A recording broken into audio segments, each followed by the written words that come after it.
بسم اللہ الرحمن الرحیم۔ السلام علیکم دوستو۔ راستے اور فاصلے میں بڑا فرق ہوتا ہے۔ راستے طے کرنے پڑتے ہیں اور فاصلے سمیٹنے پڑتے ہیں۔ کبھی کبھی خوشیاں اتنی ہو جاتی ہیں کہ زندگی کم لگنے لگتی ہے، اور کبھی دکھ اتنے ہو جاتے ہیں کہ زندگی طویل اور بوجھ لگتی ہے۔ زندگی بہت تلخ ہے، اور اس میں لوگ اپنے اپنے حصے کا زہر ملانا ثواب سمجھتے ہیں۔ کوشش کیجئے کہ اس میں کوئی تیسرا نہ شریک ہو۔ عبادت، محبت اور معافی سب پردے کی چیزیں ہیں۔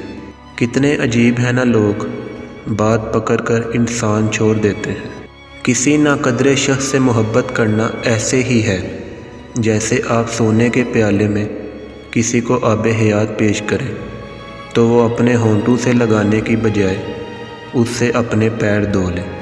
محبت کی خوبصورتی کا تقاضا ہے کہ جب دوسرے فریق کی آنکھوں میں غم اتر آئے تو جھگڑا ختم کر دینا چاہیے۔ اگر زندگی میں آگے بڑھنا ہے تو اکیلے رہنا، اکیلے لڑنا اور اکیلے جینا سیکھو۔ وقت پڑنے پہ یہ دنیا کسی کی نہیں بنتی۔ ضروری نہیں ہوتا کہ ہر ہنسی میں خوشی پوشیدہ ہو۔ کچھ کہہ کے اس لیے بھی اونچے لگانے پڑتے ہیں کہ غم کا شور کسی کو سنائی نہ دے۔ زندگی کی الجھنیں شرارتوں کو کم کر دیتی ہیں، اور انسان سمجھتا ہے کہ وہ سمجھدار ہو گیا ہے۔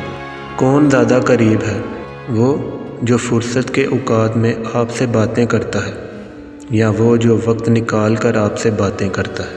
یادداشت کا کمزور ہونا اتنی بھی بری بات نہیں۔ بے چین رہتے ہیں وہ لوگ جن کو ہر بات یاد رہتی ہے۔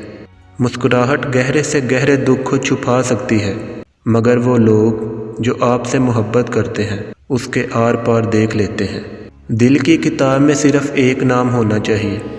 بہت سے نام درج ہوں گے تو وہ انسائکلوپیڈیا ہو جائے گی۔ جس طرح آگ کہہ دینے سے منہ نہیں جلتا، بالکل اسی طرح اچھے کو برا کہہ دینے سے وہ برا نہیں ہو جاتا۔ لہذا گمان اچھا رکھیں، ایمان مضبوط ہو جائے گا۔